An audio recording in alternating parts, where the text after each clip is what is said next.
Բարի երեկո։ Փակ TV եթերում լուրերի հետքերով հաղորդումն է։ Մենք աշխատում ենք ամենօրյա ռեժիմով, որպեսզի մեր հեռուստադիտողը մշտապես լինի տեղեկացված եւ ոչ թողնի օրվա ամենակարևորն ու բացառիկը։ Լև գրուպ փաստաբանական գրասենյակի ղեկավար Դու կուսակցության շտաբի պետ հայտնի փաստաբան Լևոն Բաղդասարյանը հայտարարություն է արել։ Նա մասնավորապես խոսել է Հայաստանի Հանրապետությունում ստեղծված ներքաղաքական իրավիճակից։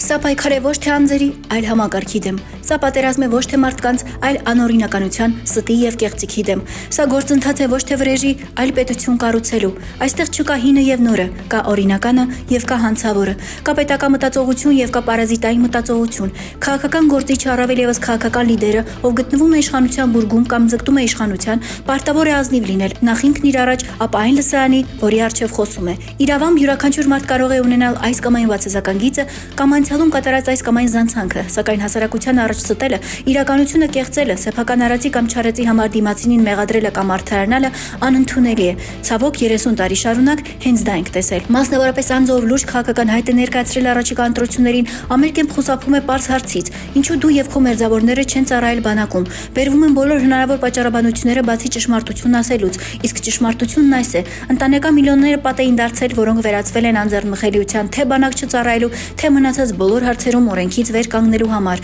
Նույն պատկերն ունենք նաև այսօրվա իշխանության բուրգում հայտնված կարկառուն դեպքերի դեպքում։ Նրանք եւս չեն ծառայել բանակում եւ այսօր էլ կբերեն ցանկացած պատճառաբանություն, բացի հասարակության առաջ ճշմարտությունն ասելուց եւ ներողություն խնդրելուց։ Ինչի ասում Վարդան Ղուկասյանը, նախկին եւ ներկա իշխանությունների հետ ես ճանապարհ չունեմ գնալու, դուք քանդել եք երկիրը եւ շարունակում եք այն քանդել։ Ինչի ասում Վարդան Ղուկասյանի թիմը, լինելու է օրենքի դիկտատուրա հավասար բոլորի համար, սկսած պարտադիր զինվորական ծառայությունից վերջացրած բարեվարկության, արժանապատվության եւ հանրային պատասխանատվության կանոններով։ Այն, որ Վարդան Ղուկասյանը հրապարակային ասում է, որ օլիգարխիան չի մոտենալու իշխանության բուրգին, դրա համար է ասում, նոր հեծանիվ չի հայտնագործում։ Սա քաղաքակիրթ պետության մոդել է, բարձ օրինակ, Իսրայելի մոդելը։ Անթերի մարդ չկա։ Նրանք, ովքեր կարծում են, թե Վարդան Ղուկասյանի եւ նրա թիմի գալով նախկիններն ու ներկաները խաչի են հանվելու, մոլորված են։ Կլինի սանիտարական մաքրում, բայց դրանից հետո հաստատվելու է օրենքի դիկտատուրա, իրավունքի գերակայություն, հավասարություն բոլորի համար։ Չի լինելու հաշվեհարդար, չի լինելու ընտրովի արդարադատություն, չի լինելու սևերի ու սպիտակների քաղաքականություն։ Կլինի պետություն, որտեղ օրենքը բարձր է անձերից, համակարգերից եւ խմբերից։ Միայն այս ճանապարհով է հնարավոր վերացնել 30 տարվա ընթացքում բուծված դզրուկներին ու պարազիտներին եւ միասնաբար վերադարձնել հարկադրաբար մեզանից խլված արժանապատվությունը, հայտարարել է Լևոն Բաղդասարյանը։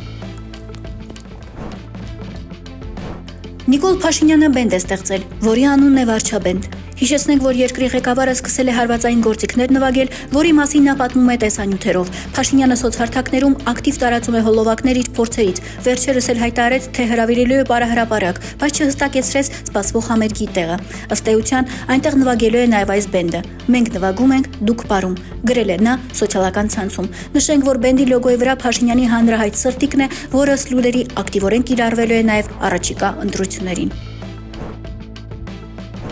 Զինված միջադեպ է տեղի ունեցել Գորիսում, ինչի հետևանքով զոհ կա։ Սպանվել է Գորիսի քաղաքապետ Արուշ Արուշանյանի վարորդը։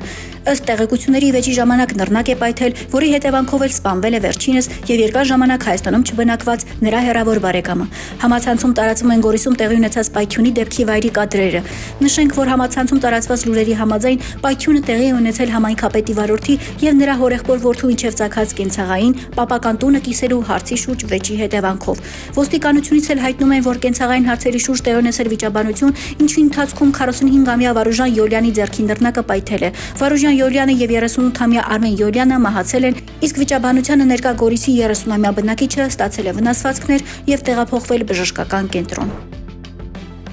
Բաքվի գերությունից վերադարձած Գևորգ Քսուջյանը հայտարարել է. հայրենիք վերադառնալուց հետո չի մոռացել գերեվարված մյուս հայերին։ Առաջին իսկ վայրկյանից պահանջել եմ հայ գերիների վերադարձը, խնդրել եմ ղեկավարությանը, տարբեր հարթակներով կփորձեմ անել հնարավորինս։ ԱՄՆ դեսպանատան առաջ էլ ծնքաճոք խաղաչեմ, որ տղաներին բաց թողնեն, ամեն ինչի պատրաստ եմ, միայն թե բոլորը հետ գան։ Նա նաև հայտարարել է. 2.5 ամիս ինձ Բաքվում ասում էին, ընտանիքդ քո դիակն է փնտրում, հավելելով, որ Բաքվում գերեվարված մեր տղաներին մեծ ուժ է տալիս այն փաստը, որ հայ ժողովուրդը նրանց սպասում է եւ չի մոռացել, որովհետև հոգեբանական ծանր վիճակում են նրանք գտնվում։ Ես ձեզ չեմ լքել տղաներ, հոգիս թողել եմ ձեզ հետ, քանի դեռ գերության դաժան ճիրաններում եք, ես հանգիստ չեմ ունենալու, երդվում եմ։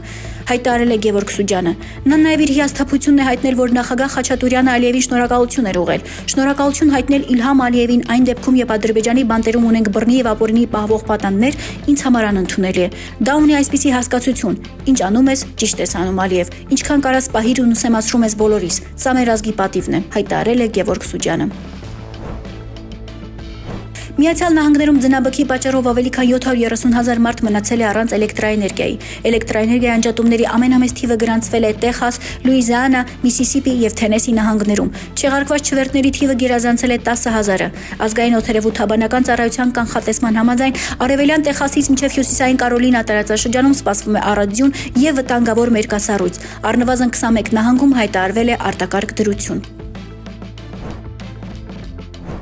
Արհեստական բանականությունը սովորել է տեսնել ապագան, բառի բուն իմաստով։ Նոր Clarity Breast համակարգը կարող է վերլուծել սովորական մամոգրաֆիայի նկարները եւ հայտնաբերել քաղցկեղի ռիսկը դրա զարգացումից տարիներ առաջ։ Ինչով է սա տարբերվում հին մեթոդներից։ Մինչ այժմ բժիշկները հիմնվում էին գենետիկայի կամ ընտանեկան պատմության վրա, սակայն այս նոր տեխնոլոգիան կարդում է հենց կրծքագեղձի հյուսվածքը։ Ինչպես է դա աշխատում։ Արհեստական բանականությունը ուսումնասիրում է մամոգրաֆիայի նկարները եւ գտնում այնպիսի նուրբ օրինաչափություններ ու տեսողական ազդակներ, որոնք մարդկային աչքը հաճախ բաց է թողնում։ Արդյունքում համակարգը գեներացնում է անհատական ռիսկի միավորը, այն գնահատում է առաջիկա 5 տարում քաղցկեղի զարգացման հավանականությամբ։ Ինչու է սա կարևոր։ Սա թույլ է տալիս անցնել մեկ չափսը բոլորին մոտեցումից դեպի անհատական բուժում։ Եթե արհեստական բանականությունը կանխատեսում է բարձր ռիսկ, բժիշկը կարող է նշանակել ավելի հաճախակի ստուգումներ, հիվանդությունը կանխելու կամ վաղ փուլում բռնելու համար։ Կարևոր է հիշել, փորձագետները շեշտում են, որ արհեստական բանականությունը պետք է օգնի բժիշկներին, ոչ թե փոխարինի նրանց։ Վերջնական ախտորոշումը միշտ մնում է մասնագետի ձեռքում։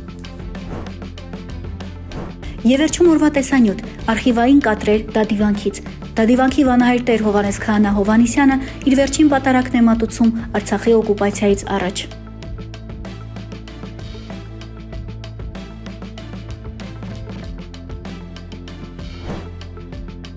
Այսօրվա համար այսքանը, իսկ դուք շարունակեք մնալ Փակ TV-ի հետ լուրերի հետքերով եւ մի մոռացեք դառնալ մեր YouTube-յան ալիքի բաժանորդը օրվա ամենակարևորն ու բացառիկը բաց չթողնելու համար։